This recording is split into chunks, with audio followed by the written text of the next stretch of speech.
balanço a minha cabeça. Essa foi boa, depressão pós-parto. Essa foi boa. Não é, Rose?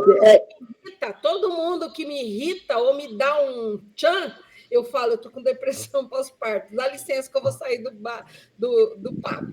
É uma forma de falar, né? Claro, a Rose vai fazer uma... O que é, Rose? Um creme para todo mundo depois, né? Neuza, eu estou fazendo uma torta de limão, só Jesus na causa. Meu Deus, eu amo torta de limão. Por que não faz certo, Rose? Oi. Por que não faz certo? Por que tem que fazer torta? Por causa da forma. Minha mãe era uma senhorinha bem velhinha, né? E eu falava assim, quando eu queria encher o saco dela. Mãe, qual a importância da azeitona na empadinha? É isso que eu estudo lá na faculdade. Me diga, me diga. Aí ela falava assim, não precisa ir para a faculdade. Eu te digo, é o sabor, minha querida? É o sabor? Não, mãe, eu ainda estou encucada, mãe. O que vem primeiro? A azeitona ou o pé de azeitona? E assim, atormentando minha mãe, sabe? Ela falava, filosofia é para isso? Eu falei, para isso também, mamãe. Ô, Rose. Oi. Você não pode ficar negaciando a gente falando que vai fazer torta de limão, não, viu? Isso é um processo de tortura psicológica, entendeu? Só para sacanear, agora vocês vão salivar. Vão salivar. E para completar a tortura, se você falar que vai fazer mousse de maracujá, aí a gente manda prender você por tentativa de tortura. Eu sou um pouco assim, então... eu adiantei tudo, fiz todo o almoço ontem à noite e vou terminar a sobremesa agora, né? Para 2 pessoas, você acredita? Você está vendo, Aldo, como é que são as coisas? Convidar a gente para ir lá almoçar, não convida não, hein? Tietê, minha terra querida, é muito longe, eu compreendo. Beijo, tchau, vamos lá, estou participando da reunião. Tá, legal. Gente, nós somos 2. Tem a galera aqui, 2, 4, 6, 8. Tá, vamos. Já começamos, tá bom? Já são 10:03. Daqui 2 minutos nós vamos começar, tá bom? Até para ir educando o pessoal para todo mundo chegar um pouco mais cedo, né? Porque quanto mais a gente. Não, tá certo, tá certo. Preto, aqui também tem outro preto hoje, viu, Aldo? Assim, o Preto Neve, acho que da Bahia, né? Ô, Preto, tudo bem? Mas o lindo só eu que existe. Então, o resto pode ser tudo preto, não tem problema nenhum. Isso aí, cara, isso aí é assédio simbólico contra a gente, viu? Esse negócio preto lindo e a gente é o quê? Preto fake? Que negócio do Aí. Alberto, bom dia, Alberto. Gostei da piada. Alberto, tudo bem? O seu microfone está fechado.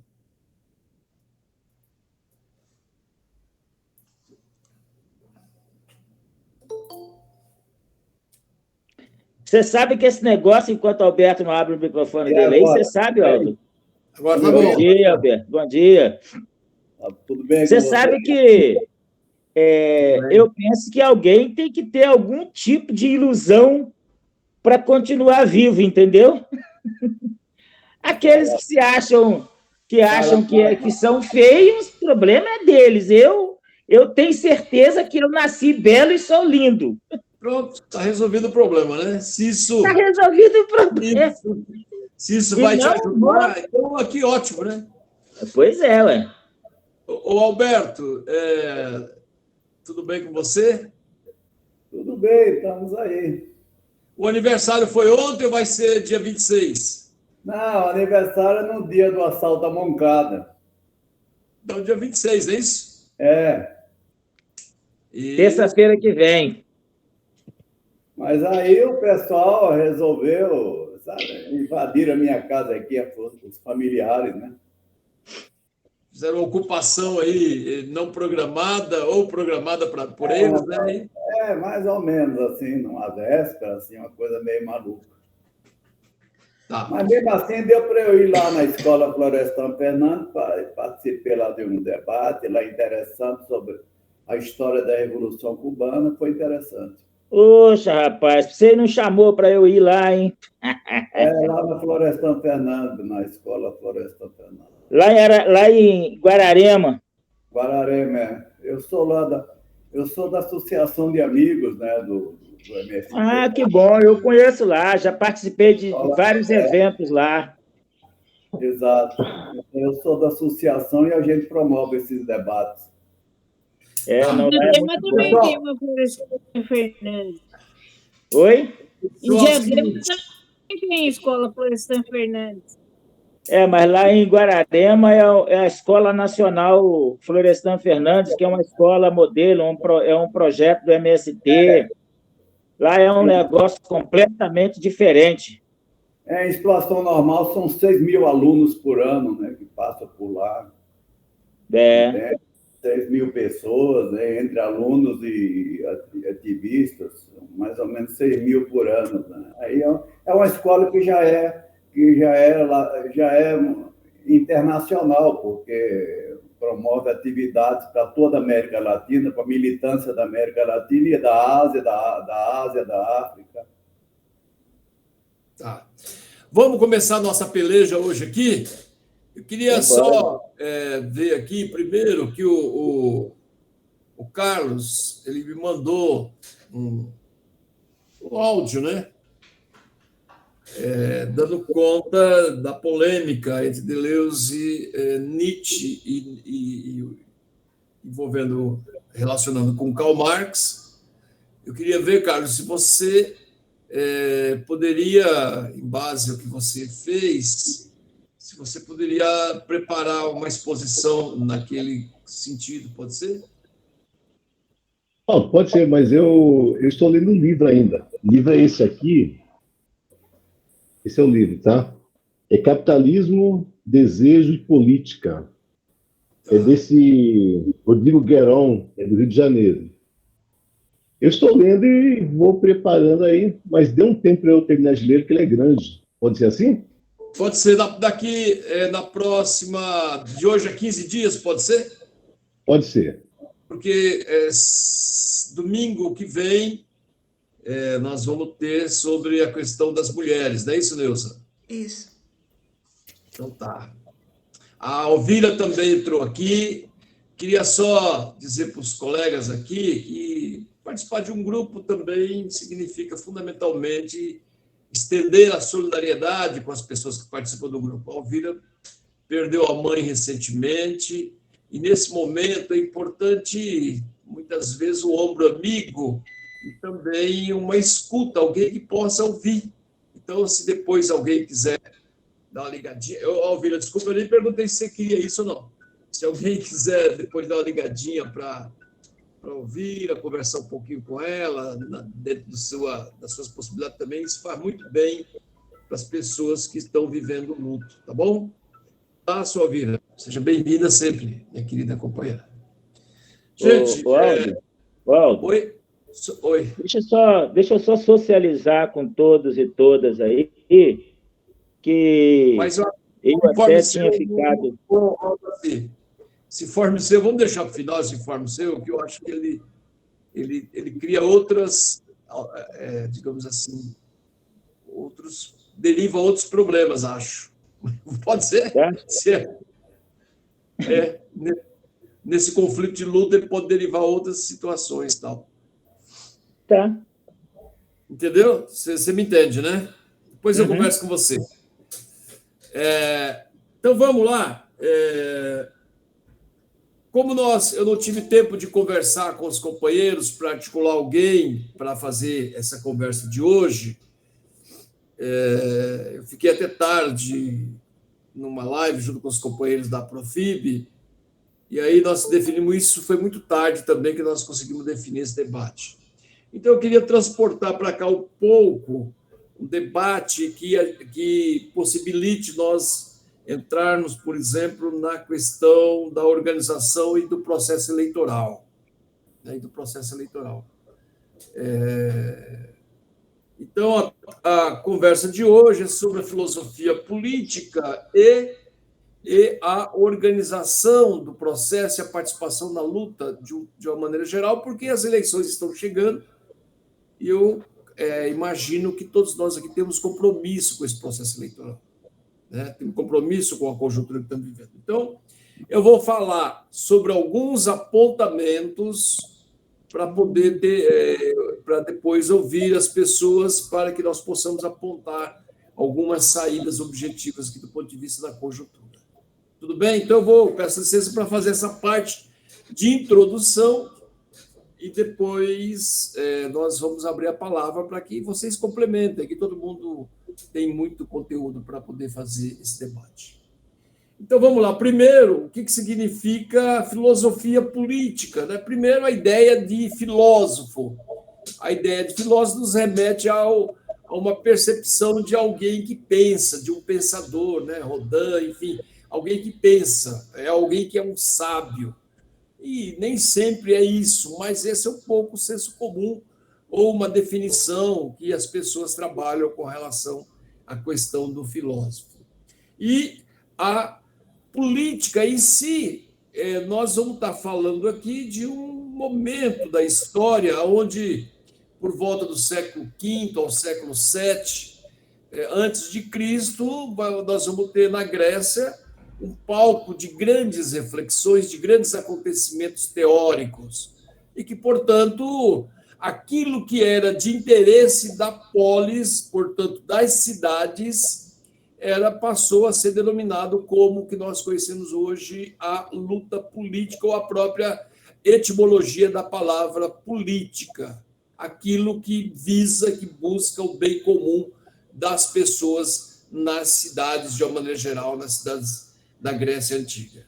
Portanto, esse é um pano de fundo inicial. E esse termo da política, de uma maneira geral, ele foi, digamos assim, mais expresso por Aristóteles, na medida em que ele buscava explicar o mundo a partir da naturalidade das coisas, e ele vai dizer que o ser humano é um ser naturalmente um ser social e, portanto, é o que ele vai chamar de um ser que se relaciona na polis, portanto, um animal ou um ser político. Então, ele vai tratar isso de uma maneira tranquila, vai dizer, olha, o homem ele desenvolve no conjunto da cidade, no conjunto dos interesses da cidade, ele é um animal, ou seja, ele é um ser político. Ele se relaciona visando, ora, o bem comum ou visando mudanças ou melhorias nas condições da vida das pessoas. E essa condição de naturalidade para ele vai também avançar no aspecto de que o homem naturalmente é um ser social, portanto, é um animal político, portanto, esse homem naturalmente, esses homens vivem numa sociedade dividida em dois grupos, fundamentalmente, né? Que são aqueles que, de um lado, ele vai dizer assim, olha, existem os que vegetam em tribos amorfas e selvagens ou formam imensos rebanhos em monarquias monstruosas. De um lado, de outro, existem os que se encontram harmoniosamente associados em cidades, nas polis. Portanto, ele vai definindo que os primeiros nasceram para ser escravo, para que os últimos pudessem dar-se ao luxo de gozar de um mundo mais nobre de vida. Então, nós estamos falando no contexto da explicitação da etimologia do próprio ser político, ele já vem naturalmente com essa justificativa da existência dessa divisão de classe na sociedade. E o que é estranho e o que é interessante é que no período de Aristóteles, 380 a 322 a.C.,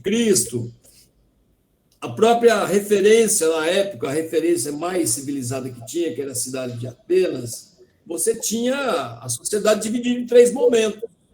Você tinha os eupátridas, que eram as pessoas, os cidadãos da Grécia, da Atenas, de uma maneira geral. Você tinha os metecos e os escravos. Os escravos eram a grande maioria da população.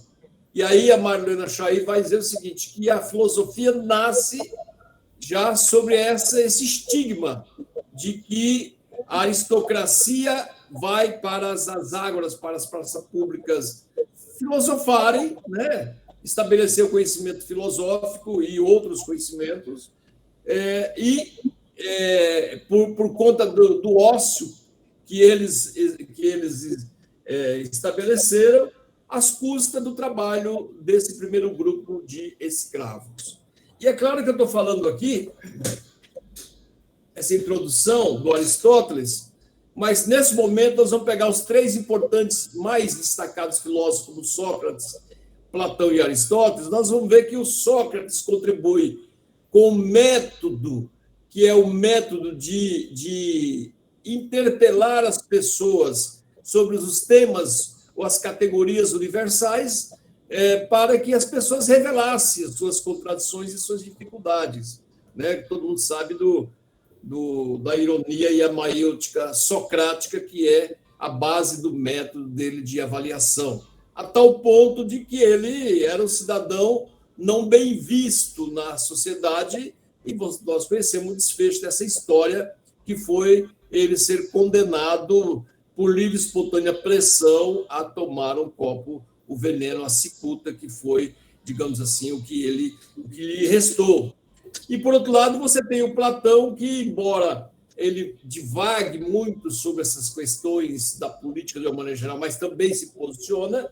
Mas eu acho que o Platão, e a mensagem que eu busco no Platão, fundamentalmente, que é a busca, ele revela isso, a busca da libertação pelo conhecimento dos acorrentados no fundo das cavernas.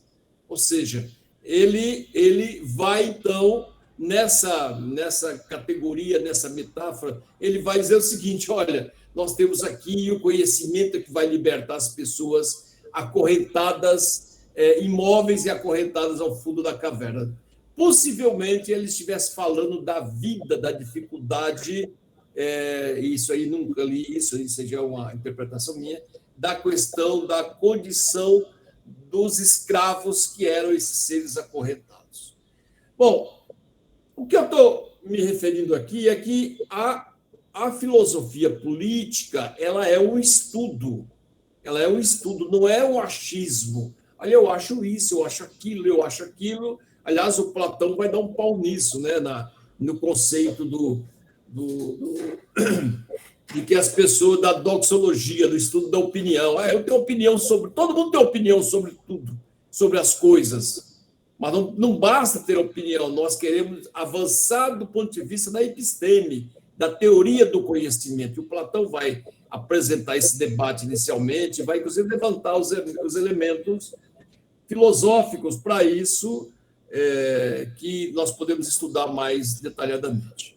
Nós vamos ter, logo depois do Platão, do Sócrates, Platão e Aristóteles, nós vamos ter um novo pensador político, que vai por volta de 1530, 1596, Jean Baudin, o francês. É um período, digamos, de transição da filosofia moderna, da filosofia medieval, já no final, né, para a filosofia moderna.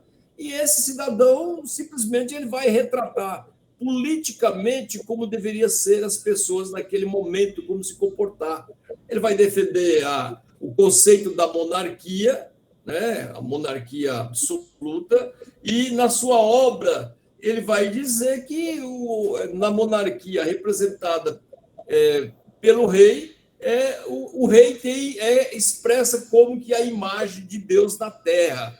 Então, é aquele período chamado césaropapismo, né? O César e o Papa, eles têm a chave tanto do céu quanto da terra.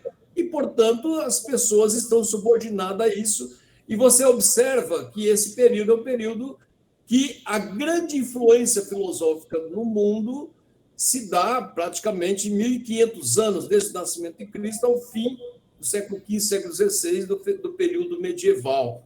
Nesse período, você pode perguntar, mas nesse período não tiveram resistência, não tiveram lutas de uma maneira geral? Claro que tiveram. Quando eu estou dizendo do século I ao século XV, XVI, eu não estou desconsiderando a parte inicial do cristianismo.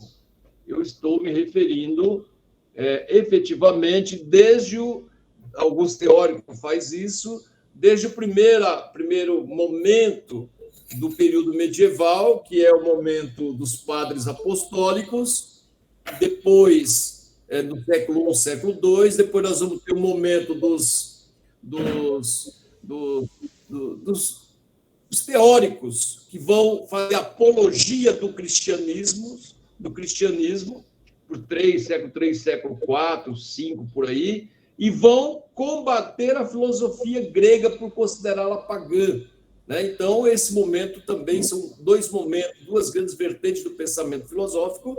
Aí depois nós vamos ter as duas grandes correntes mais influentes do período medieval, que todos nós já conhecemos, que é a patrística, que significava o pensamento dos padres, dos bispos, dos teólogos, e a escolástica, aquilo que se já desenvolveu nas escolas, a patrística com Agostinho e a escolástica fundamentalmente com o Tomás de Aquino, que depois vão ter desdobramento sobre isso.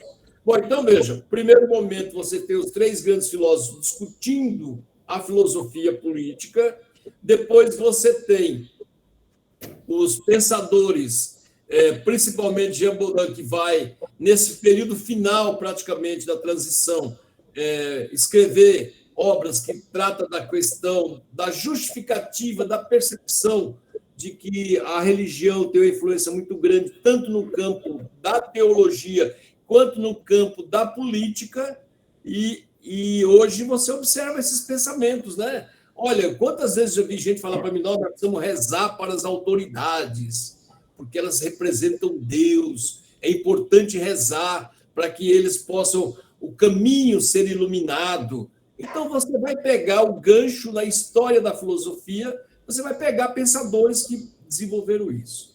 Um outro pensador, por volta de 1580, por aí, que é o Hobbes, Thomas Hobbes, ele vai fazer um recorte nesse debate.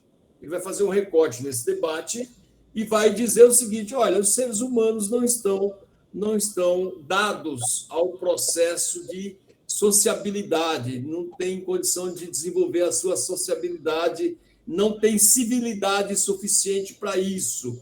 Porque o homem, se não tiver algo que possa interferir, eles vão se destruir, as comunidades primitivas vão se destruírem. Portanto, o homem é o lobo do próprio homem.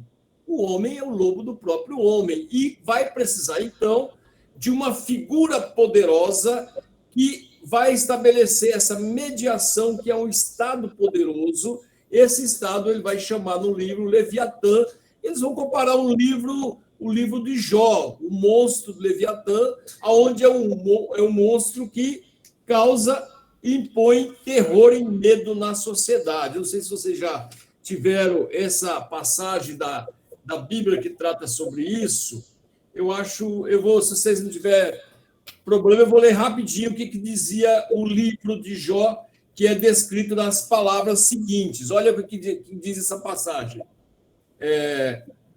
Esse monstro, né? O seu corpo é como um escudo de bronze fundido, em volta de seus dentes está o terror, o seu coração é duro como a pedra e apertado como a bigorna do ferreiro. No seu pescoço está a força e diante dele vai a fome. Não há poder sobre a terra que lhe compare, pois foi feito para não ter medo de nada. Ou seja, esse é o terror que se impõe para aquelas pessoas que ousarem não respeitar as leis desse Estado, que é o Estado extremamente fortalecido. Vocês percebem, então, que o poder tem que ser o poder soberano e os restantes são os súditos desses soberanos. Muito rapidamente, que eu estou passando, porque o tempo aqui urge. E um outro pensador, aqui você pode pensar o Thomas Hobbes, com o processo de colonização. As civilizações atrasadas, segundo eles, não tinham capacidade de se autogerir, de se auto-organizar. Então, eles vão colonizar um povo que, para eles, era um povo, muitos diziam, inclusive, que não tinham alma, né? Muitos diziam que não tinham alma. E que o povo africano justificaria a escravidão, porque viviam de forma desorganizada e se matando, segundo eles, e os nativos também, em contato com os homens civilizados, né? Também. Gente, eu vou fechar o microfone. Alberto, você está com o microfone aberto, meu irmão. Acho que tem mais gente também falando aí acaba cortando o raciocínio, entendeu? Não é chatice minha, não, é para poder ajudar aqui na conversa mesmo. Tá bom, meus irmãos? Legal. Então, veja. Então, dá para você perceber esses momentos históricos onde se justifica a introdução do pensamento filosófico na sociedade. Um outro pensador, que é o Jean-Jacques Rousseau, de 1712 a 1778, ele, na sua obra O Discurso, ele vai dizer que os seres humanos nascem em condições de igualdade, né? Ataca a corrupção, os vícios da sociedade civilizada, e ele propõe que o poder político se traduz através de um pacto social. Então, a ideia de pacto social nos dias de hoje não é nova. Ela vem historicamente, ela existiu historicamente. É claro que com suas adaptações na realidade de hoje, mas ela está posta de uma maneira geral, entendeu? Então, ou seja, eu vou estabelecer num pacto, a partir da minha vontade individual, para buscar uma vontade coletiva, a vontade geral, e nessa vontade geral, o Estado vai ser o mediador desses conflitos, dessa realidade que nós devemos buscar e visar o bem comum de uma maneira geral, ao respeitar as leis. É claro que aqui ele está entrando, está pensando a partir de uma ótica que não é a ótica dos analfabetos, das pessoas excluídas da sociedade. Bom, nessa evolução da filosofia política, que tem outros teóricos, outros filósofos, que tem uma cadeira de filosofia, por exemplo, nos cursos de filosofia política, de sociologia, aí nós vamos ter um contraponto a essa concepção filosófica, que é a partir, veja, a publicação do Rousseau, ela é importante em relação aos demais pensamentos, porque ele estabelece já o reconhecimento de que os homens nascem em condições de igualdade, né? Eles são modificados a partir dos interesses da sociedade. A partir de 1818 e 1820, vamos ter uma dupla fantástica, que nascendo nesse período, que é o Karl Marx e o Engels. Eles vão fazer um estudo aprofundado sobre a sociedade pré-civilizada, o poder exercido na ocasião. Ele vai dizer o seguinte: olha, o Estado enquanto elemento político nem sempre existiu. Isso é a criação dos homens fundamentalmente diante do conflito dos interesses antagônicos da sociedade que nós vivemos. No primeiro momento, na sociedade pré-civilizada, segundo o autor, eles vão dizer que as pessoas discutiam e decidiam as coisas através das tribos, das clãs, enfim, e não tinha o Estado enquanto um instrumento organizado, estruturado. Mas ele vai dizer que o Estado, então, ele surge a partir desse interesse de classe, e ele tem um lado. Normalmente é o lado de quem domina, é o lado da classe dominante. Então, ele vai dizer que os filósofos, que esse papel do Estado, do ponto de vista da filosofia política, o Estado nem sempre existiu, mas ele está presente e ele tem um lado definido na sociedade.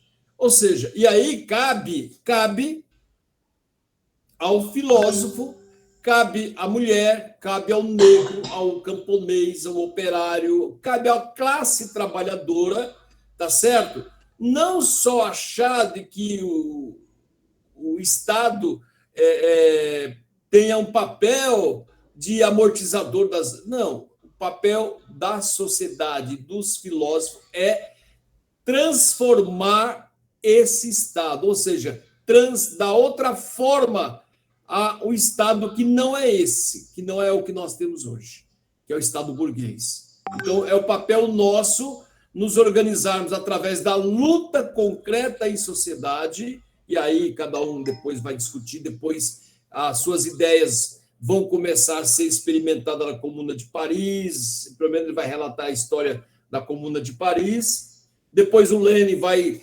transformar na prática o que ele pensava através de um partido político revolucionário centralizado, com centralismo democrático, enfim, e aí vai.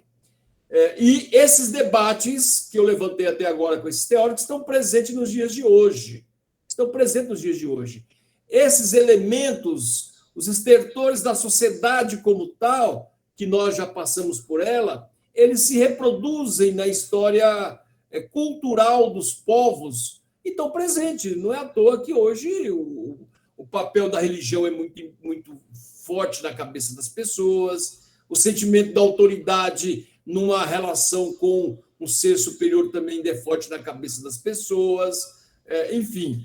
Mas eu queria chamar a atenção, dando um salto para os dias de hoje, um livro que foi publicado em 2018 pela Expressão Popular, chamado Guerras Híbridas. Esse livro mereceria um debate, um capítulo à parte, que é um livro extremamente importante, e ele vai dizer o seguinte, que a partir de 2010, uma onda de protesto emergiu no mundo árabe, particularmente na Tunísia, espalhando pela Argélia, Jordânia, Egito, enfim, é o que chamaram de revolução, né, conhecido como a revolução, como período revolução com a Primavera Árabe. Esse livro, Guerras Híbridas, das revoluções coloridas aos golpes. Então, eu entendo que esse livro é extremamente importante. Esse livro, inclusive, como narra aqui na página 15, o livro visa expor e analisar o novo modelo de desenvolvimento dos Estados Unidos para troca de regimes e o método de guerra descrito pela primeira vez na Conferência de Moscou sobre a Segurança Internacional de 2014, bem como demonstrar que a combinação de revoluções coloridas e guerra não convencional representa uma nova teoria de desestabilização de estados que está pronta para implantação estratégica em todo o mundo. Então, há um estudo sobre isso, e o que eles vão dizer é o seguinte, olha, eles vão afirmar também aqui nas teorias que eles desenvolvem, de que como os hackers nos ensinaram, a forma mais agressiva para modificar o software é usando um vírus. Aí eles colocam, o que é a ideologia se não um vírus de software para os seres humanos? Então, veja, esse livro é importante porque a Primavera Árabe também se expressou no Brasil. Ela se expressou em 2013, quando, de repente, você viu a multidão indo para as ruas, principalmente a juventude, dizendo que não queria bandeira vermelha, que não queria bandeira de partido. Lembra disso? Eu acompanhei isso.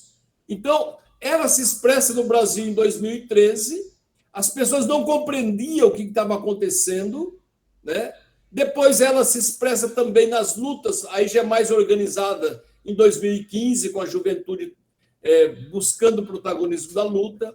Ela gera sem reação, ela avança sem reação num golpe que acontece em 2016 e ajuda a eleger um presidente em 2018.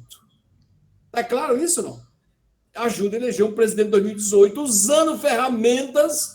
Mas claro, é impossível. Estados Unidos usando como ferramentas, inclusive ferramentas que muita gente combate hoje, mas foi usado em outras eleições, inclusive pelo mundo afora.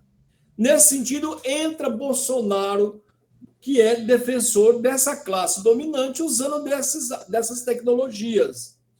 E o Bolsonaro, ele representa um momento diferenciado, porque ele conta com a força ostensiva, né, que é o poder de controlar as pessoas as massas através das instituições, como o executivo, hoje parte do legislativo, mas tem o calcanhar de Aquiles para ele, contra ele, que é parte do judiciário, porque também já tem alguns aliados dele no judiciário.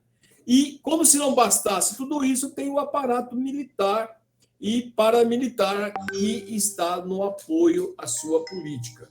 E a força, ele tem, então, essa força extensiva, a força ideológica, que se presta a ocultar os verdadeiros interesses dos mesmos, e a força destrutiva, que eu acrescentei, que são as novas tecnologias e o aparato de guerras híbridas usada nessas tecnologias, e, se necessário, a matança em massa, como ele próprio declarou que teria que matar no mínimo 30 mil, começando com o Fernando Henrique Cardoso.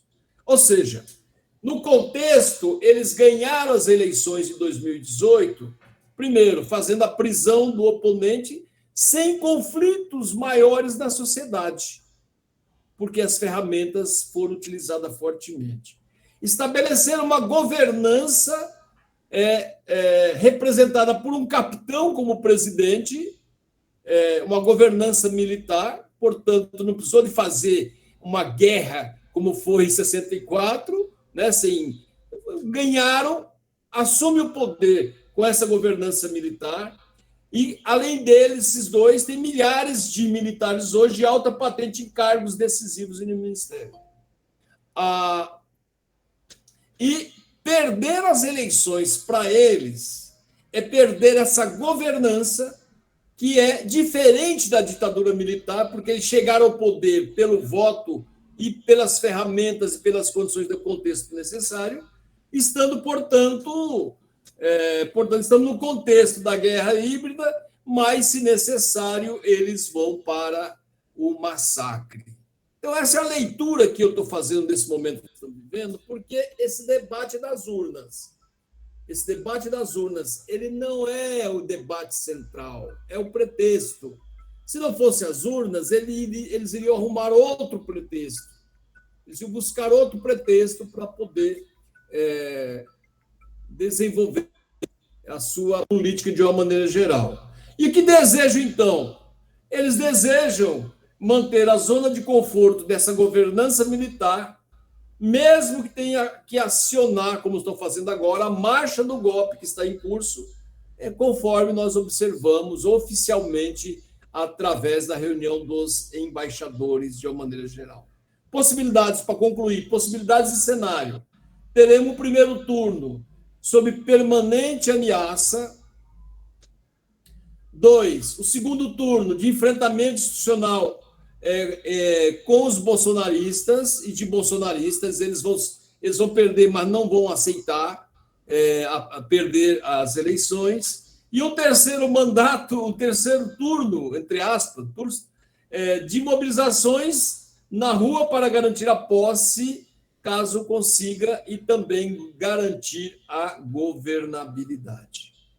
Portanto, companheiros e companheiras, eu volto na máxima do Karl Marx, que é o recorte epistemológico em relação à forma de leitura do mundo até então. Grande parte da leitura do mundo para nós, professores de história, geografia, filosofia, ela se baseia num eixo cronológico, pré-história, história antiga, história medieval, história moderna, história contemporânea, como se não tivesse guerras e conflitos de uma maneira geral. Grandes fatos que aconteceram, né? Diferentemente dessa leitura, nós temos que fazer o recorte epistemológico a partir de uma leitura do mundo, a partir daquilo que é determinante, que são os modos de produção. Tá certo? E é a partir daí que a nossa luta se põe. Então, o escravismo, o feudalismo, o capitalismo não foi derrotado pelas eleições. Eles é um processo histórico universal que foi derrotado por lutas e mais lutas e, fundamentalmente, por um enfrentamento da luta revolucionária. Portanto, aqui eu tenho concordância com o velho companheiro de estrada, que é o Lenin, que sem teoria revolucionária e sem praxis revolucionária nunca terá revolução, né? O nosso foco não é apenas eleição a cada 2 anos. Esse é um debate que nós vamos participar. Nós não vamos virar as costas para o povo, mas não é um fim em si mesmo. Tá certo? Não é um fim em si mesmo, porque do ponto de vista da história da humanidade, as grandes mudanças aconteceram a partir dessas lutas, desse enfrentamento e dessa percepção do além do processo da luta eleitoral. Desculpa a demora, mas é um pouco o que eu levantei como elemento para abrir o debate entre nós aqui. Obrigado. Tem uma pergunta. Vamos lá, está aberta a palavra, gente. Vai lá, pergunta. A Aline está falando.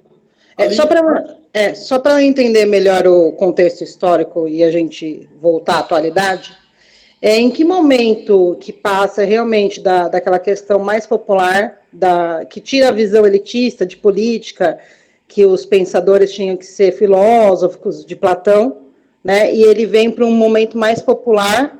E a outra pergunta é se vocês acham que a classe trabalhadora se reconhece enquanto classe trabalhadora para estar no poder, ou a gente vem ainda com esse traço cultural de achar que alguém é um ser assim, filósofo, independente de ser filósofo ou não, né? Somos todos classe trabalhadora. Tem que estar no poder um outro tipo de pessoa, não a classe trabalhadora. Tá aberta a palavra, gente. Aqui depois a gente vai conversando. Está aberta a palavra. Nós combinamos de até 3 minutos para permitir que o maior número de pessoas possam se manifestar. Então, aqui, necessariamente, não precisa eu responder. Claro que eu vou anotar no final, se eu perceber que não foi respondido, a gente retoma. Mas está aberto para quem quiser, nas suas falas e considerações também, ir respondendo ou comentando as perguntas levantadas. Tem mais alguém que queira usar a palavra? Então, a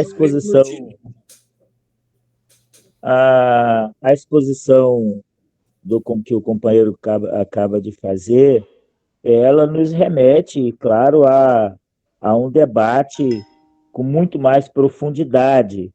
A bela exposição aí da filosofia clássica, desde do processo lá da antiga Grécia, antes de Cristo, e a gente busca também na filosofia antes da Grécia, principalmente cá na filosofia egípcia, na filosofia etíope, aqueles filósofos e aqueles pensadores. Mas, discutindo a sociedade a partir dessa teoria de Estado, da teoria das 3 partes do Estado, e como a Aline acaba de perguntar, eles tinham um conceito que os filósofos era para governar. Então, ele divide a sociedade em 3 categorias, porque ele coloca a categoria dos filósofos, que era os que pensavam, e essa categoria seriam os governantes. Tinha uma outra categoria, que era aqueles caras que eram os parrudos, os fortes, que não seriam nem pensadores e também nem seriam os trabalhadores, que era aquela categoria de segurança, que seria o exército, que daria segurança aos de cima e reprimia os de baixo. E os trabalhadores como um todo, que eles chamavam de escravo, que o trabalho era para o escravo, né? O trabalho em si, a produção, era quem trabalhava para sustentar essas 2 categorias. A do exército, que é um ócio, que ninguém faz nada ali, só ganha dinheiro, o que a gente está vendo hoje, inclusive, e os filósofos.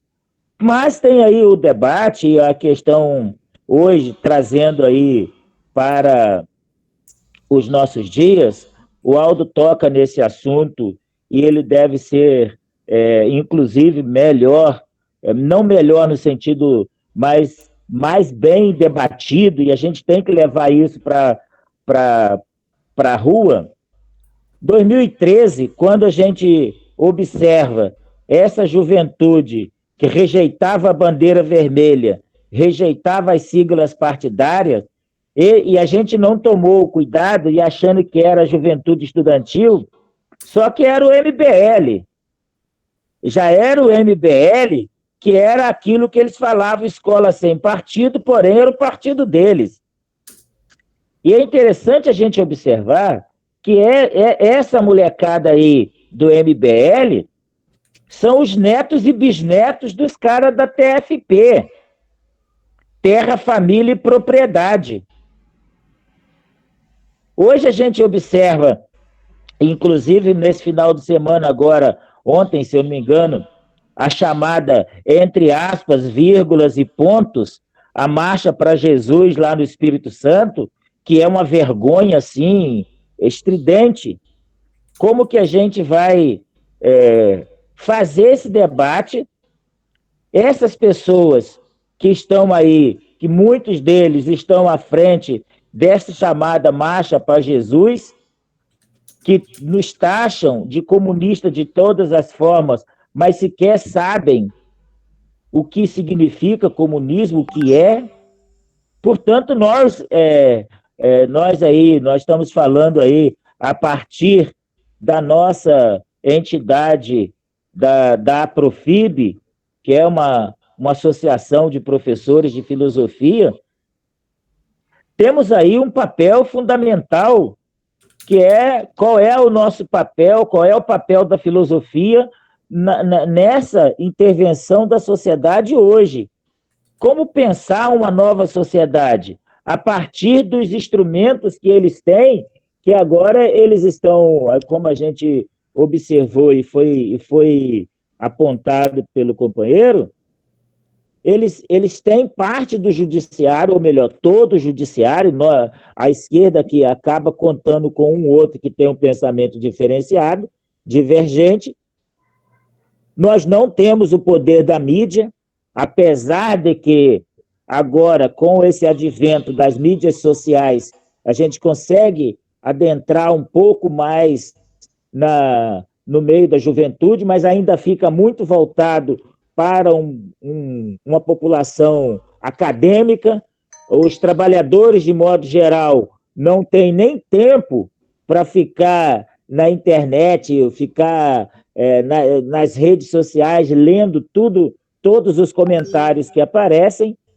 Portanto, cabe a nós aí uma intervenção de como nós vamos estar no meio da massa para ganharmos esse pensamento da massa. Eu não sei para concluir, Aldo, o que eles vão fazer, qual o caminho deles agora, e aí a tentativa é exatamente minar as eleições, porque eles sabem que existe uma grande probabilidade deles perderem as eleições.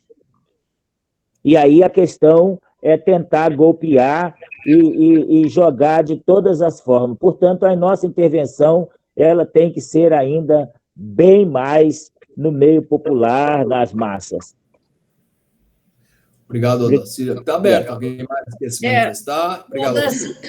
Bom dia a todos, que ainda não tinha visto. O Odacir falou uma coisa bem importante, né? Que eles estão apelando, né, Odacir? E eles estão, assim, se infiltrando de uma maneira muito sutil nas redes sociais, até nos grupos de WhatsApp, de Facebook. Tem um grupo no Facebook que acho que é aposentados, né? Em favor dos aposentados, que eles começaram a colocar coisas do Bolsonaro, né? Atacando o Lula, atacando a esquerda. Então, você vê que ali a intenção não é nenhuma em favor dos aposentados, e sim infiltrar as ideias deles. E eu estava comentando com a Hilda essa semana que tem pessoas que eu respeito, que eu não tenho como me afastar de vez dessas pessoas, que elas me ajudaram muito em momentos difíceis, mas pessoas que nunca tinham se manifestado em relação ao Bolsonaro começaram a mandar mensagens provocadoras, inclusive uma eu bloqueei. Tá? Uma eu bloqueei porque não tinha condições. A outra me mandou... Ela mandava coisas do Bolsonaro, eu criticava, ela ria. Esses dias, eu acho que eu até postei, ela me mandou uma mensagem racista e botou embaixo, kkk. Eu falei, olha, isso não tem graça.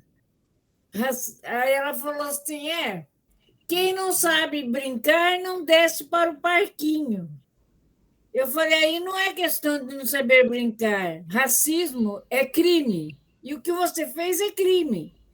Aí a pessoa me bloqueou de vez. Uma amizade assim que eu tinha, não só virtual, a gente se conhecia há muitos anos. Então a gente está vendo, ou eles estão apelando porque estão desesperados, ou eles estão se infiltrando de maneira assim, bem sutil para minar as nossas bases. Teve uma que colocou também, acho que no Twitter, uma mensagem contra o Lula, mas assim, uma coisa bem absurda, bem besta, para falar o português claro. E a minha colega rebateu. Então, a gente está vendo que existe... Ou são as duas coisas, né? Ou eles estão tentando entrar sutilmente, ou eles estão tão desesperados que estão apelando. E a situação está complicada, sim. Existem aqueles que acham que o Lula já venceu no primeiro turno. Eu não... Que nem nós estamos falando, eu não sei se ele realmente venceu no primeiro turno, se ele venceu, se ele vencer, ele vai conseguir tomar posse. Estávamos até conversando sexta-feira, né, Aldo, no nosso encontro, que a gente vai ter que se mobilizar realmente, não ficar só nas redes sociais, porque a gente não pode esperar a casa cair para depois gritar. Era isso daí que eu tinha para dizer. Obrigado, Kátia. Olha, eu vi aqui pedir a palavra, isso, Nilson, e depois o Chico. Eu queria sugerir o seguinte, tem companheiros que estão participando pela primeira vez hoje aqui, caso queira deixar depois aí, a Rose normalmente faz isso, deixar o contato que nós colocaremos no grupo de formação para ser comunicado todo domingo a nossa escola da sabedoria, a nossa escola sapiencial aqui, entendeu? Acho que o Nilson pediu primeiro do que o Chico. Nilson, depois o Chico. Bom dia a todos. É um prazer falar com todos vocês. O Aldo, eu já conheço da PUF de São Bernardo, já participei de algumas reuniões lá, círculo de debates, até cine debate, eu tive o prazer em conhecê-los. Então, eu trabalho do ramo comerciário, né? Eu sou promotor de venda e eu trabalho no açaí atacadista. Então, ali, eu estou no chão, ali eu estou no front. E eu percebo que nessas falas da ultradireita, ela prega o seguinte, que só tem direito a comer, a morar, a atendimento médico, a educação, só tem direito a ser gente quem é cristão, patriota, de família, hétero e que não fica com mimimi de racismo e de minoria. Eles falam isso, às vezes, abertamente, sem disfarçar. Então, e eu percebo também um trabalho muito cruel, muito forte dos movimentos neopentecostais, que pegam o seguinte, que se a pessoa está passando fome, é porque peca contra Deus. Se a pessoa está desabrigada, mora debaixo da ponte, é porque não procura a Deus, não é por isso que a vida dela está amarrada. Se a mulher é espancada pelo marido, é porque ela não ora, é porque ela não é submissa e não ora pelo marido. Então, eu percebo, não só eu percebo, quanto você também percebe isso, que isso é pregado diariamente e de uma maneira assim tão repetida, que quando eles vêm nos atacar e a gente tenta contra-argumentar, eles até gritam. Parece que somos um bando de demônio. para eles. Então, uma coisa que precisamos fazer isso para ontem, ocupar esse campo também, o campo da religião, o campo neopentecostal, e disputar ideias lá. É lá que a gente precisa disputar ideia também, porque é muito cruel. Eu mesmo ontem eu ouvi de um colega de trabalho que quem passa fome é porque dá brecha para o diabo e não deixa Deus trabalhar. Ideologia de gênero é coisa de comunista para defender gay. Então, assim, então a gente precisa, urgente, disputar esse campo das ideias. Né? Porque, vamos supor, pelo que eu percebo nas pesquisas, o Bolsonaro tem 30% da aprovação e de intenção de voto, ou seja, que é 1/3.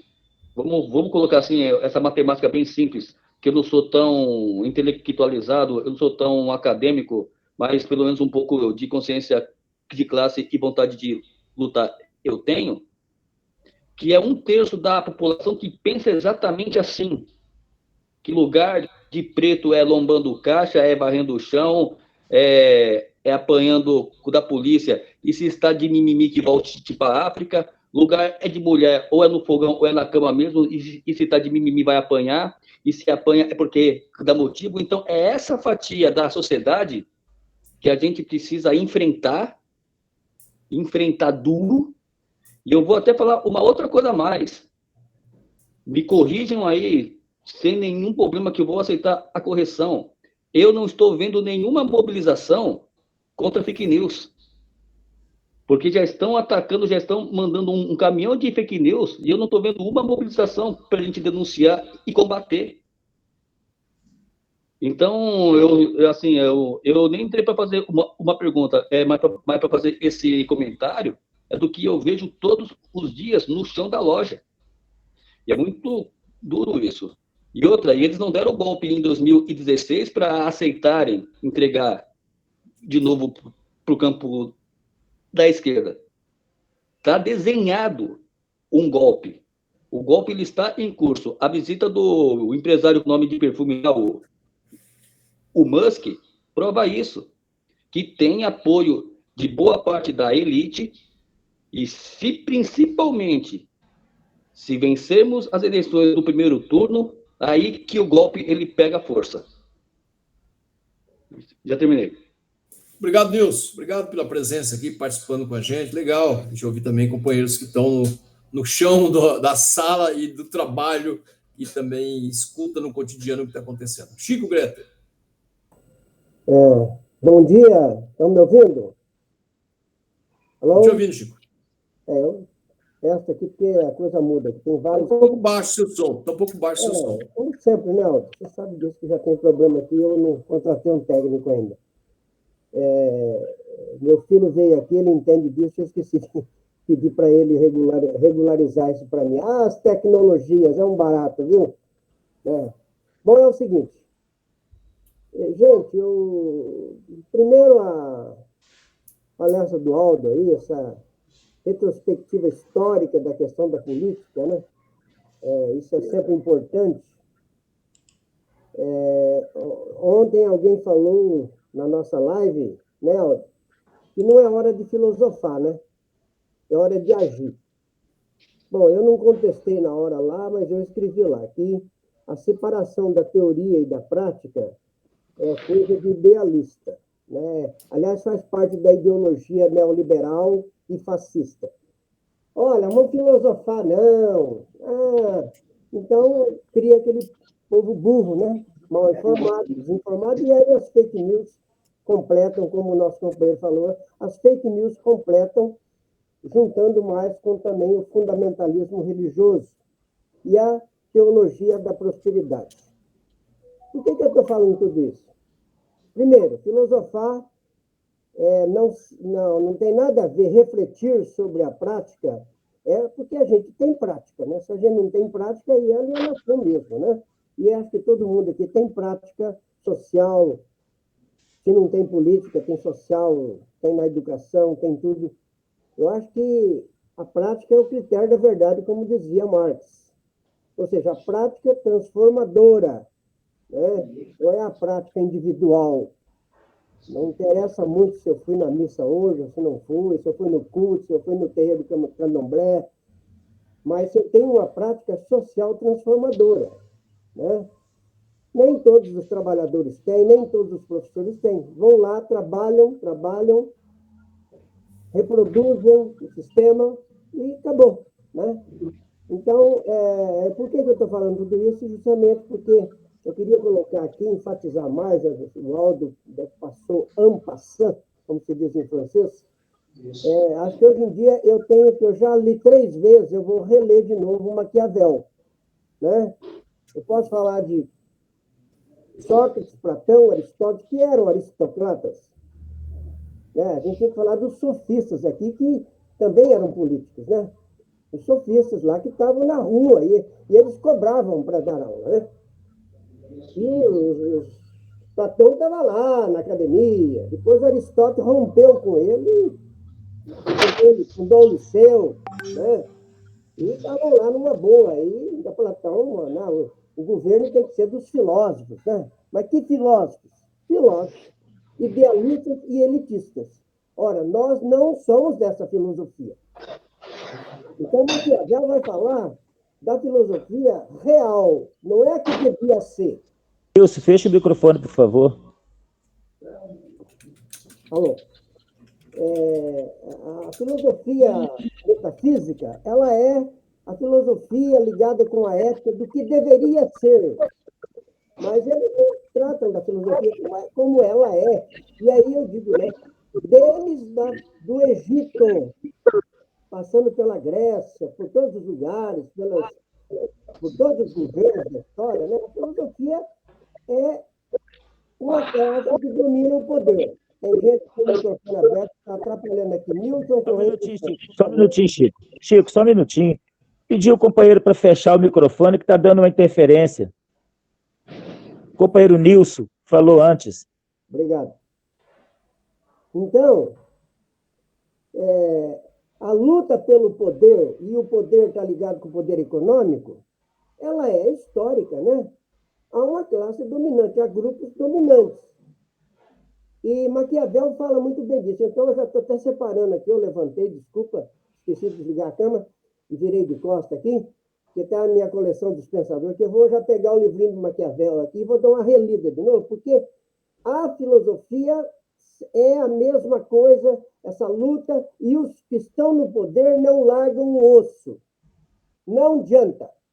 Não vai. Agora, aí vem o Lula falar que os bolsonaristas, não é para confrontar os bolsonaristas. O Lula está lá, fazendo os discursos dele.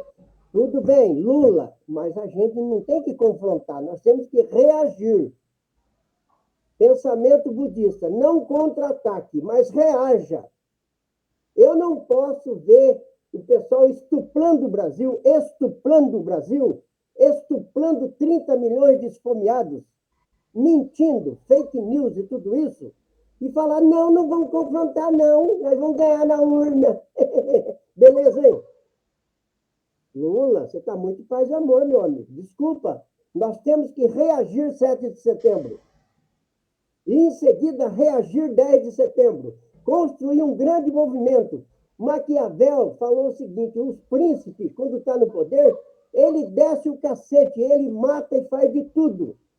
E quanto mais ele matar, é melhor. E assim é os poderosos. Os militares não estão nem aí. Se tem 10% de militar de esquerda ou liberal, 90% é tudo ligado ao fascismo, essa mentalidade. E foi falado no começo aí, eles estão planejando um golpe. Se o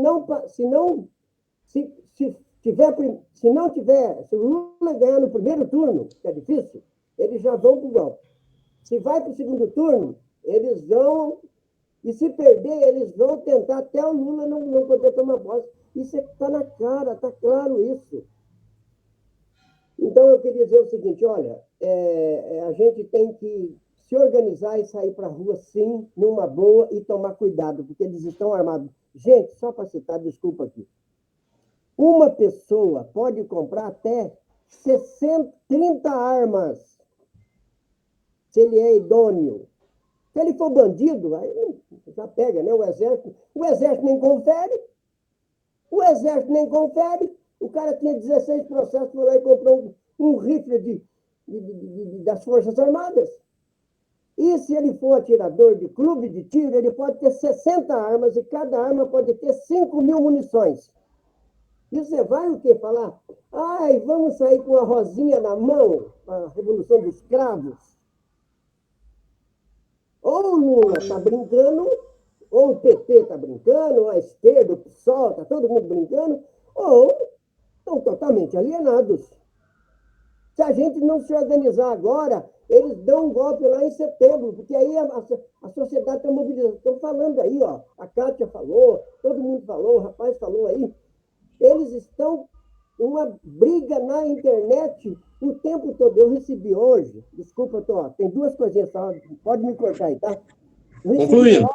Eu recebi um áudio do meu irmão no interior hoje, eu vou mandar para vocês aqui no grupo.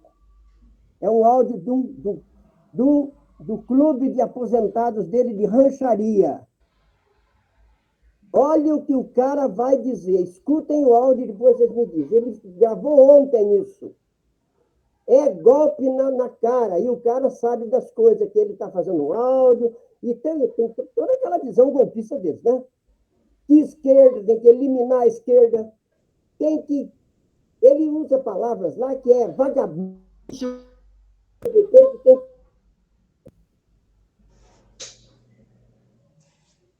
Dá atenção, Chico. Chico, você se afastou do microfone.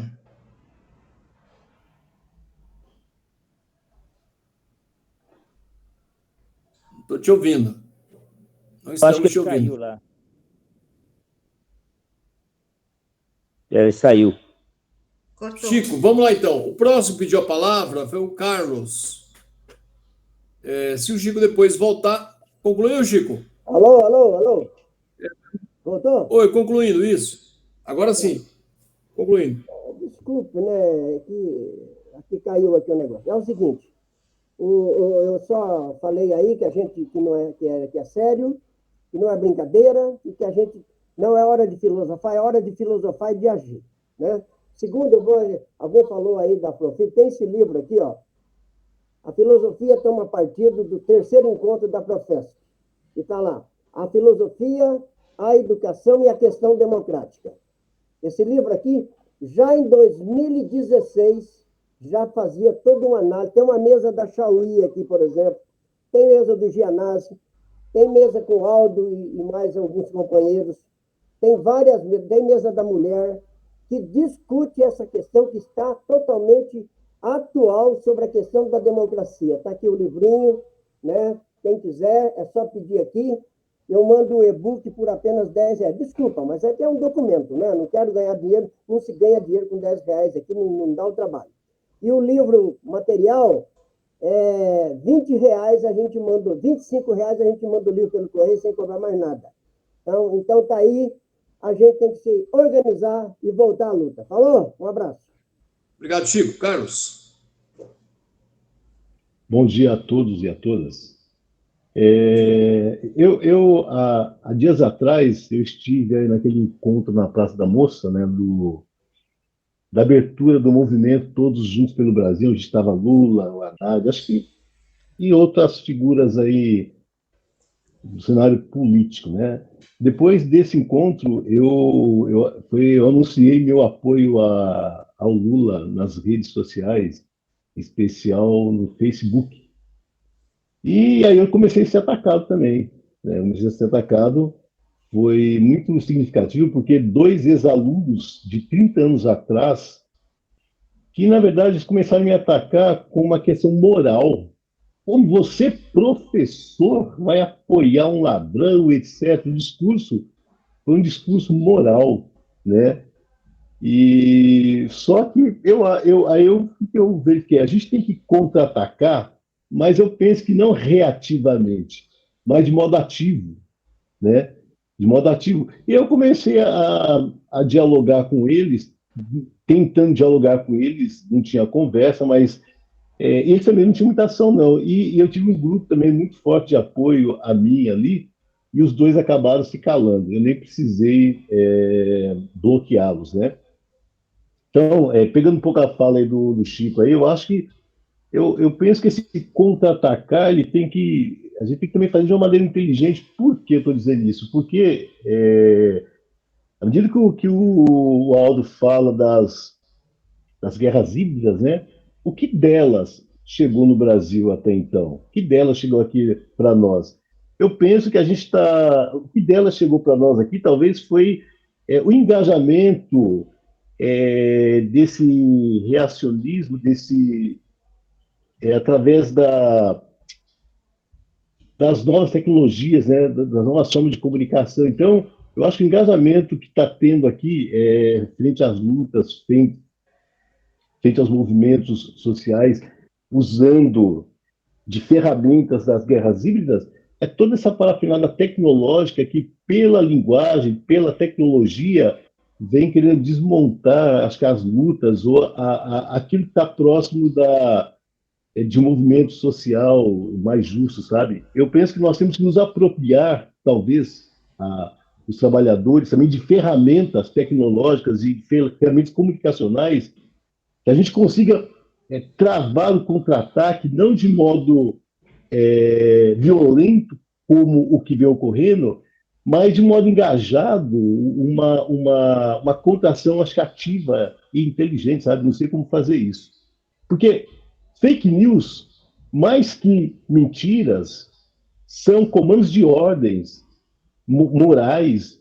O que está por detrás disso são questões ideológicas, de comando de moral, para colocar a visão dessa direita extremista. Agora, como que contra-atacar sem ser reativo e violento como tais movimentos? Acho que talvez o desafio para nós esteja aí, né? Porque essa direita está usando de todo o aparato tecnológico comunicacional para trazer um discurso de ódio, que é um discurso ideológico, e acho que a gente tem que contra-atacar, mas não nessa dimensão, nesse momento. Mas a gente tem que pensar ferramentas para contra-atacar, e acho que o nosso desafio é esse, pensar a esse respeito. Essa é a minha fala. Obrigado. Aldo. Legal. Queria só... Oi? Não, só para dizer o seguinte, eu falei claramente, não é contra-atacar, é reagir, tá bom? Só para dizer claro que eu não falei contra-atacar. Tá. Legal. Gente, vamos aproveitar aí, quem tiver interesse, a gente abrir a câmera aí para alguém que possa tirar uma foto do registro do nosso dia aqui hoje. Temos um número bom de companheiros e companheiras aqui nessa atividade. Não sei se a Rose já terminou de fazer lá a torta que ela estava fazendo. Se ela pode tirar a foto para nós aqui. Eu tiro. Já terminei de fazer a torta. Eu vou tirar. Então tá ótimo. Mais alguém quer fazer uso da palavra? Alberto? Eu queria responder uma coisa, Aldo, sobre a questão da fake news. O pessoal tem um grupo para denúncia de fake news. Quem até administra esse grupo é a Cris Abru, que é aquela advogada que é a comunicação do pessoal aqui em Santo André, que é do Gabinete do Amor. Depois eu compartilho o link com vocês do grupo. Tá, legal. Mais alguém tem? Renato, se inscreve. Vai lá, Renato. Primeiro, bom dia aí a todos, todas. Eu queria escrever aqui, havia uma divergência que eu não falei, um pouco em cima do que disse o Preto Lindo e o que disse a Aldalci aí e o Chico nas intervenções. Acho que um pouco hoje eu vou colocar um pouco no que falou no domingo passado, que é mais ou menos o tema de hoje, né? Por exemplo, em relação à campanha eleitoral esse ano, eu milito no PSTU e nós estamos fazendo a campanha de Vera. E como disse, você pega o café bolchevique de Mauriase, ele é bem objetivo nesse sentido.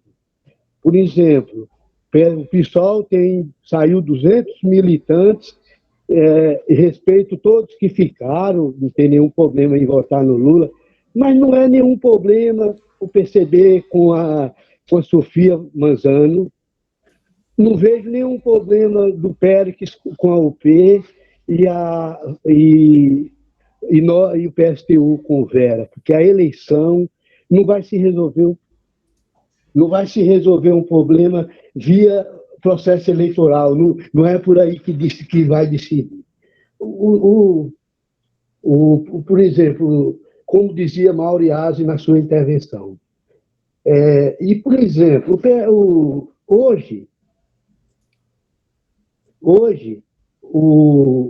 tanto o PCB, o Mauriase e os militantes, algumas correntes que retiraram, saíram do PSOL, outras, tipo a CST, que já declararam que vai votar em Vera, mas mesmo assim continua, por exemplo, chamando o voto, como um companheiro de Belém já declarou que é candidato a Senado, mas vamos chamar o voto na Vera. Isso, e não vai ser através do voto, e possivelmente nas pesquisas daria 1%, ou pode chegar a 0% ou 3%, não vai decidir a eleição.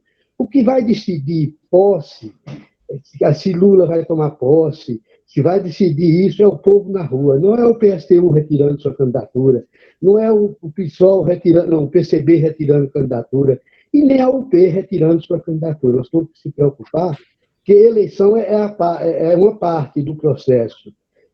Aí o companheiro Mauro aqui responde a alguém, por exemplo, ao Boulos, a alguns companheiros, e o PSTU não vai retirar a candidatura. Com certeza o PCB já disse.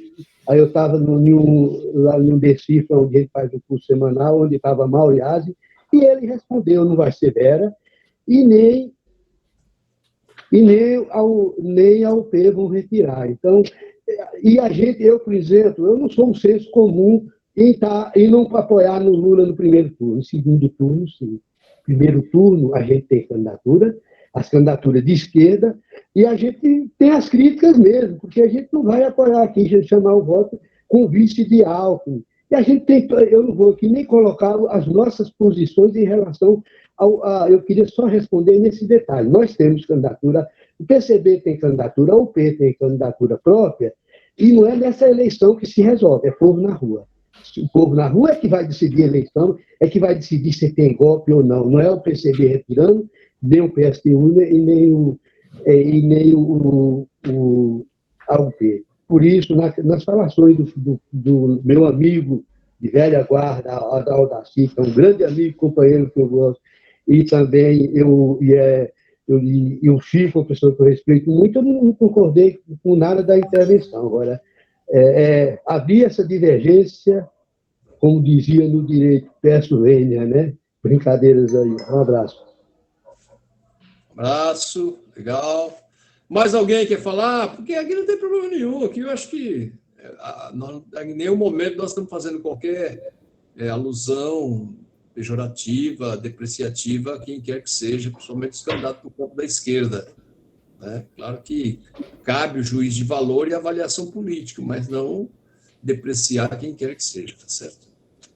Mais alguém quer usar a palavra? Eu peço a palavra. Alberto? Eu acho que o mais importante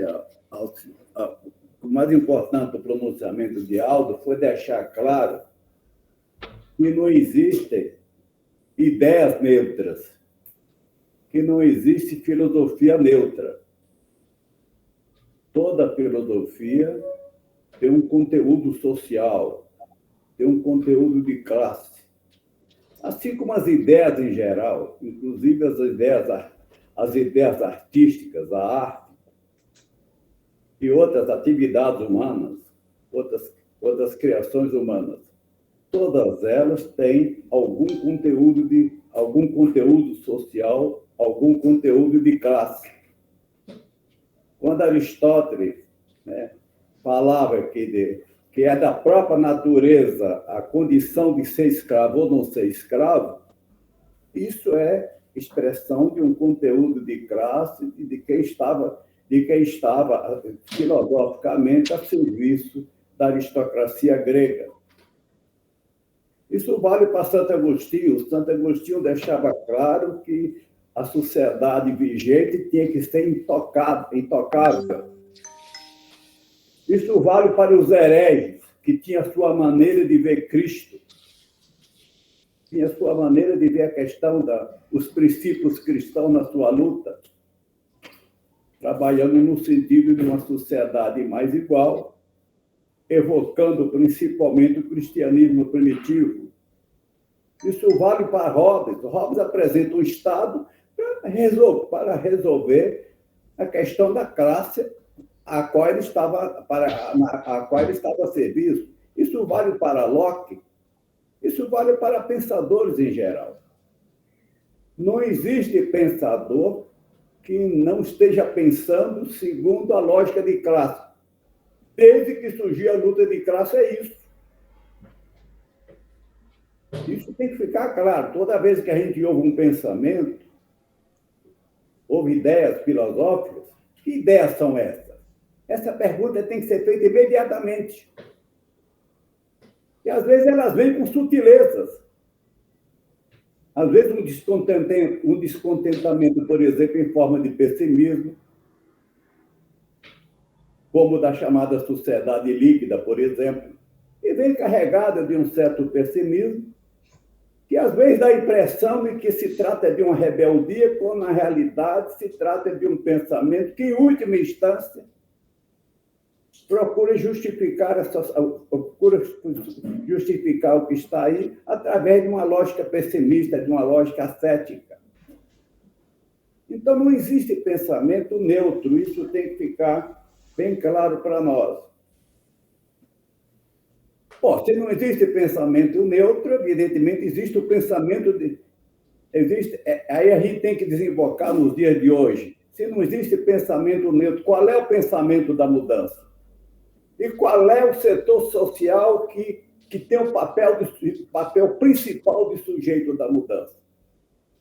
O que eu noto hoje, eu tenho notado, inclusive, em discurso de companheiro de esquerda, é que existe a seguinte visão: não é a classe trabalhadora, entendeu? O sujeito determinante, o sujeito fundamental da transformação da sociedade. Talvez esteja um pouco consciente ou inconscientemente bebendo um pouco entendeu, Eros de Civilização de Marcuse em algumas colocações da Escola de Frankfurt. Marcuse, no seu Eros de Civilização, ele não via mais a classe trabalhadora como sujeito histórico da transformação. Ele levava isso para minorias, levava isso para alguma rebeldia existencial,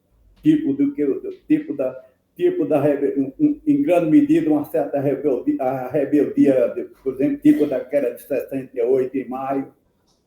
Então, existem algumas coisas sutis.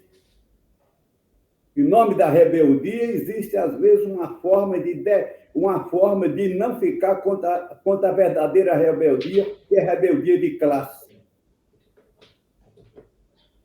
Isso, entendeu? Marcuse foi durante o século passado, nos anos 50, nos anos 60, ele foi o grande mentor dessas ideias.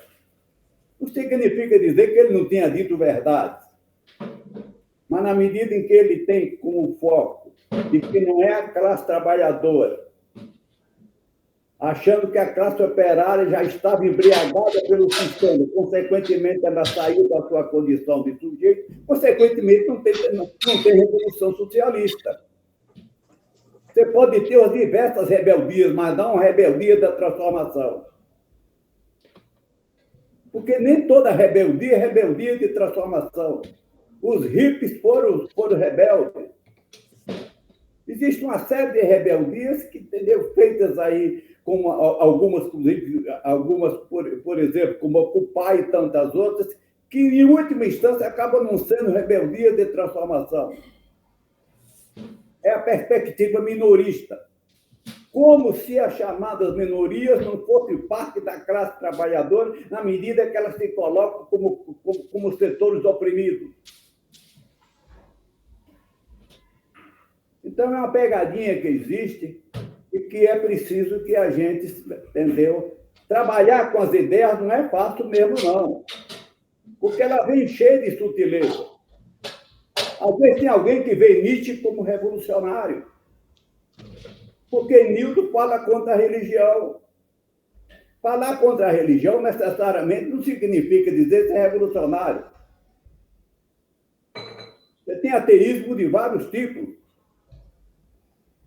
O Nietzsche, por exemplo, quando fala em relação à religião, ele fala dentro de uma lógica histórica, inclusive, entendeu, dentro daquele princípio da vontade e poder, em que você tem, de um lado, né, dentro dessa lógica, os vencedores e aqueles que atrapalham os vencedores, que são os fracassados.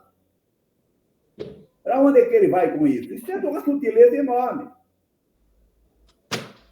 Mas a gente, mas ele tem um descontentamento em relação à religião como instrumento entendeu, de conservação das ideias, como instrumento de usar o fracassado. Vive do fracassado como o urubu vive da carniça. Então, ele faz essa denúncia, claro que ele faz essa denúncia. Mas ele faz dentro de uma perspectiva histórica. Como se fosse a religião a causa de tudo e não o modo de produção. Ele deixa o modo de produção de lado. Veja a sutileza. É fácil ser rebelde deixando o modo de produção de lado, deixando as bases materiais de lado. Se você deixa as bases materiais de lado, você não muda nada. Você faz uma guerra das ideias, as ideias pelas ideias, as ideias em abstrato. Então, acho que é importante. E o companheiro colocou, é preciso, o companheiro Chico colocou a questão de filosofar ou não filosofar. Primeiro, ninguém está na luta, todos nós que estamos na luta, estamos com alguma filosofia, entendeu, por trás dela. Não existe nenhum militante que não tenha, entendeu, como fundamento para ir à rua a sua filosofia. Não vamos colocar a filosofia como uma coisa assim, como uma coisa do outro mundo, como uma coisa de uma minoria que resolve ficar só teorizando. Você tem dois tipos de filosofia. Uma filosofia para defender o status quo e a filosofia da transformação. E todos nós, quando vamos para a luta, nós vamos com a nossa filosofia. Sem ela, a gente nem vai. O que mostra é que sem ideias, sem ideias de transformação, isso está na nossa prática no dia a dia. Não há luta, entendeu? Não há, em particular, luta pela transformação do mundo em que vivemos. Todos nós temos filosofia, não existe isso, não. Todos nós filosofamos. Todos nós, quando falamos para o povo, falamos sobre uma determinada perspectiva filosófica. Quando o Aldo fazia o discurso, lá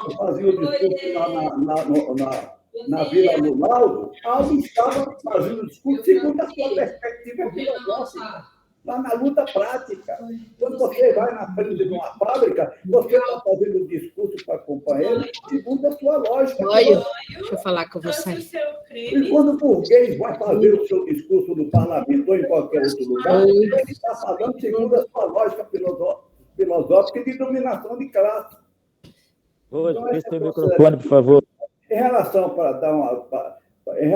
à luta que está colocada aí nos nossos dias, evidentemente que a gente nunca deve parar na questão das eleições, na questão eleitoral.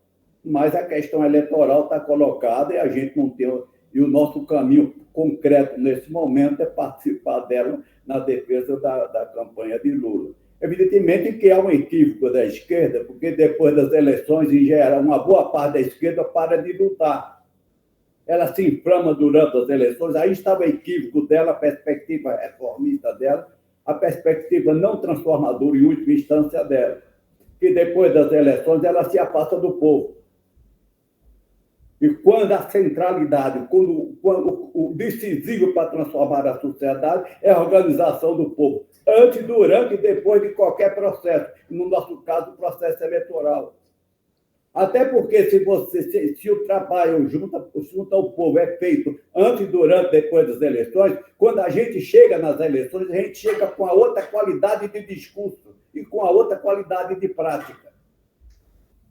Agora, se a gente, depois das eleições, a gente se afasta do povo, a gente deixa de fazer um trabalho de conscientização e organização do povo, quando a gente chega nas eleições, a gente chega empobrecido. Chega com péssima qualidade do nosso discurso e, inclusive, da nossa prática. É o que eu tinha a dizer, desculpe se eu me alonguei nas minhas colocações. Ok, obrigado, Alberto. Gente, eu estou achando que nós já somos 11h31. Aline? Rapidinho, eu vou compartilhar uma situação agora que eu estou passando essa semana com vocês, uma visão minha. Essa semana eu estou aqui no Vale do Ribeira, né? São 23 municípios aqui. Para quem não conhece, eu brinco que é uma região que é no meio do nada, porque não é nem litoral, porque tem cidades que não tem praia, mesmo a que tem é de difícil acesso, e também não é interior. É a região com menor população do estado de São Paulo. E o que eu senti aqui politicamente, até porque eu vim para cá em pré-campanha, que assim, há uma grande rejeição ao PT. É uma região basicamente bolsonarista, só que há uma grande aceitação do pessoal. Então, na verdade, o pessoal não é contra a esquerda, eles são antipetistas. Por conta até das mídias, das fake news, enfim, de tudo que aconteceu com o PT nos últimos tempos. Eu acho que para depois da eleição seria bacana nós, do PSOL, dar um olhar maior e melhor para essa região, já que a gente tem uma boa aceitação aqui, enquanto esquerda, enquanto socialista. Ok, Aline. Mais alguém, gente? Para nós. Oi. Posso falar só uma coisinha? Vai lá. Desculpa ter que falar de novo. Eu tinha falado ali que a gente não deve contra-atacar, mas reagir. Porque muita gente, em nome da paz e do amor, simplesmente, quando vem a direita, não contra-ataca e nem reage. E aí a direita toma conta. Então, foi assim no nazismo, no fascismo italiano, espanhol, português, na ditadura militar, não se reage. E quando vê, a direita toma conta. Então, nós temos que reagir. Eu não falei contra-atacar. Contra-atacar é quando alguém chega num grupo, é quando alguém na rua, como aqui, alguém armado, militarista aposentado, começou a discutir comigo, eu não ia reagir porque ele estava armado com uma 765, uma 380, e eu estava sem nada. E mesmo que eu tivesse armado, eu não ia reagir porque ele é treinado e eu não sou. Eu não posso pagar um clube de tiro e nem comprar uma arma. Está entendendo? Então, nós não podemos reagir porque não dá para reagir. A não ser que a gente se arme também, porque, como eu disse, eu também sei atirar. É só treinar um pouquinho. Agora, primeiro isso. Segundo, quando o Alberto fala da filosofia, justamente isso, o Alberto, eu falei que a filosofia, o idealismo pregam a filosofia lá nas nuvens. E que essa filosofia idealista, que é do idealismo, que começa com Platão, é a filosofia que trata do mundo das ideias e que a burguesia continua usando. Por exemplo, na moral, a família, o amor, o reino de Deus, eu estou citando aqui tudo, né, que está ligado com a metafísica, prega-se uma moral ideal, entendeu? Não se fala do mundo. Eu sou a favor da vida e contra o aborto. Isso é tudo idealismo. Idealismo no sentido que fica nas ideias. E o pessoal de direita, por exemplo, não discute que tem milhões de meninas que estão sendo engravidadas, estupradas, e ninguém está preocupado com a vida delas. E nem se elas vão criar ou não os filhos. Estão preocupados se o feto é gente ou não é gente. É uma discussão metafísica, no sentido de, eu defendo a vida. Defende a vida nada. As meninas estão sendo estupradas, estão sendo violentadas, estão morrendo de fome e as crianças estão sendo adotadas pelo narcotráfico. E as pessoas ficam rezando no domingo. Tem um monte de gente agora rezando o Pai Nosso nas igrejas, falando glória, aleluia nos templos, e são a favor da vida e vão votar no Bolsonaro. São hipócritas, fariseus hipócritas. Mas deixa para lá que Jesus disse para não julgar, para não ser julgado. Então é isso. Alberto, a filosofia minha é a filosofia chama dialético-histórico-crítica. Eu sou contra, não é hora de filosofar. É isso mesmo, é hora de filosofar sim, mas filosofar na prática. É a filosofia da praxis. Não podemos ficar, Lulinha, paz e amor. É isso aí que eu estava dizendo. Isso não fica fora do mundo. Então, nós o quê? Defendemos uma filosofia, e está aqui no nosso livro, aqui, ó, tá entendendo? E está na Profesp, está na Profib, uma filosofia engajada, uma filosofia transformadora. Não há separação entre as ideias e o mundo. Se há separação, é ideologia. E o Alberto explicou isso muito bem, e eu concordo plenamente com ele. Né? Quem separa a filosofia e coloca lá, como o Gianotti fazia, e muitos fazem, né? Simplesmente ela está ideologizando a filosofia. Por isso que Aristóteles rompeu com Platão, é bom saber disso, ele era da elite, mas ele rompeu porque ele falava, o político está na prática, o político está... quem foi o criador da democracia ateniense? Péricles. Péricles era do povo. É o do povo. A política é de outro ramo. A política não é da teoria das ideias. A política é da prática. Aristóteles disse isso. Lembrando que Platão e Aristóteles, além de filósofos, eles também eram cientistas sociais. E quando eles são cientistas sociais, eles podem errar nas teorias deles. Só isso. Nada mais. E qualquer um pode, como disse o Alberto. O Alberto disse, e como que eu sei que um discurso... mas a classe trabalhadora é a consciência da revolução na história. Eu queria saber, sem ser irônico com o Alberto, eu queria saber aonde está a classe trabalhadora. Em qual delas? Aonde que eles estão? Né? Numa boa. Porque nós estamos meio paralisados na história. Aqui e agora.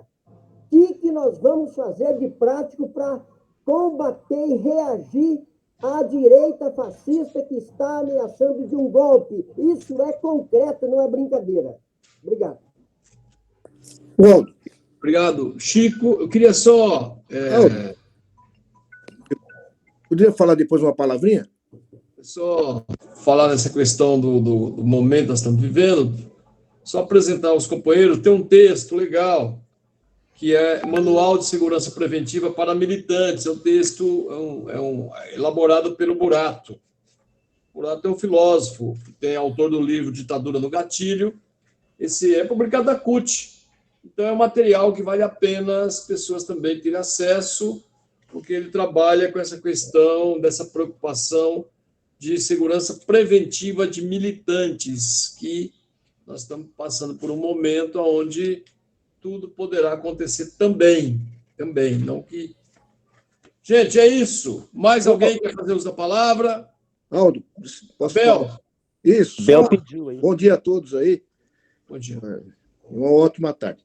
Na verdade, eu queria fazer uma sugestão, que amanhã começam as aulas novamente. Amanhã nós vamos estar voltando às salas de aula e vai aí até o final do ano, né? Vamos passar por eleições e tudo.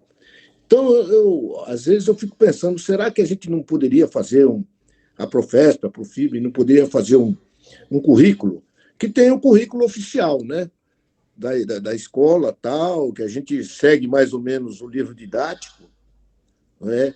Cada um escolhe o seu e vai indo lá, mas haveria a possibilidade de fazer uma indicação do que poderia ser, né, no nosso ponto de vista, ser ministrado nesse semestre final. Quais as temáticas, os filósofos, quais, né, o que nós indicaríamos para o professor que vai voltar amanhã, está com o pé no chão na sala amanhã, o que ele deveria aproveitar esse segundo semestre e ensinar para os alunos. Então, talvez fosse... E depois deixar editado, né, na Profib, ali na nossa página aí, a professora, do que deveria ser, não é? No nosso ponto de vista, seria bom que, se alguém, né, achar que não, quiser continuar com as suas metodologias, tudo bem. Mas eu acho que, como a gente tem que tomar partido, não é, e tem que estar entrando na luta aí para refazer a resistência, eu acho que deveria ter uma orientação para o professor que está em sala de aula, né?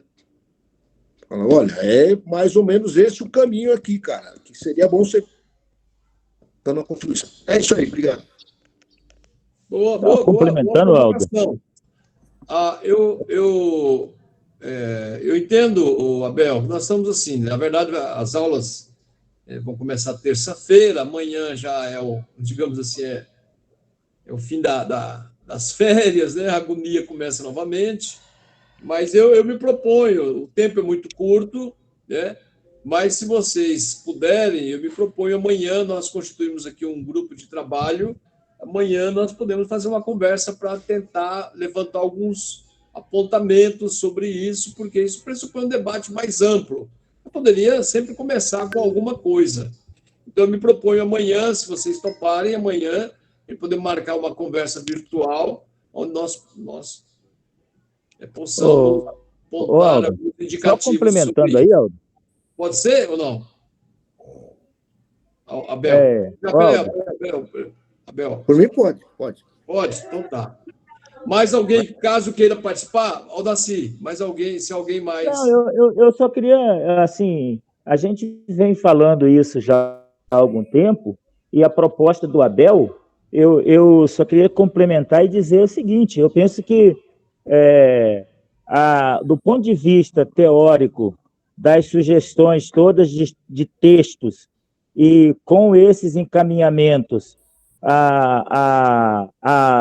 a introdução que você fez hoje pela manhã, eu penso que já é um documentário que, se a gente coloca isso no papel e distribui para os alunos, quem está na sala de aula, já é um diálogo direto de sair da teoria e ir para a praxis, como o Chico tanto fala. E a gente vai dialogar com essa população, que é isso que a gente tem falado, né, de como colocar na cabeça desse pessoal o pensamento diferente desses reacionários. Então, eu penso que é um pouco nessa direção. Mas eu concordo com isso, sem problema. Legal. Então, vamos ver amanhã, depois, Abel, a gente acerta o horário amanhã. Quem mais tiver interesse em participar dessa conversa, indicativamente, para que a gente possa, pelo menos... Porque eu concordo com a Abel, a gente é cheio de dizer não, está errado, mas o que a gente propõe? Efetivamente, o que a gente propõe? Esse é um grande dilema, né? Dizer não é fácil, mas o que a gente propõe para os nossos professores, para os nossos alunos? Como que nós podemos trabalhar isso? Adoro. Tá bom, gente? Tem mais alguém? Podemos ir fechando? Oi, Chico, pode ir fechando. Informativo. Olha, nós da Profesc, que estamos há 12 anos na estrada, fizemos já 4 encontros estaduais. A Profil já fez encontros e sempre discutimos conteúdos de metodologia de filosofia. Eu acabei de postar aí agora um texto da minha dissertação de mestrado, onde tem sugestões práticas sobre o trabalho com filosofia.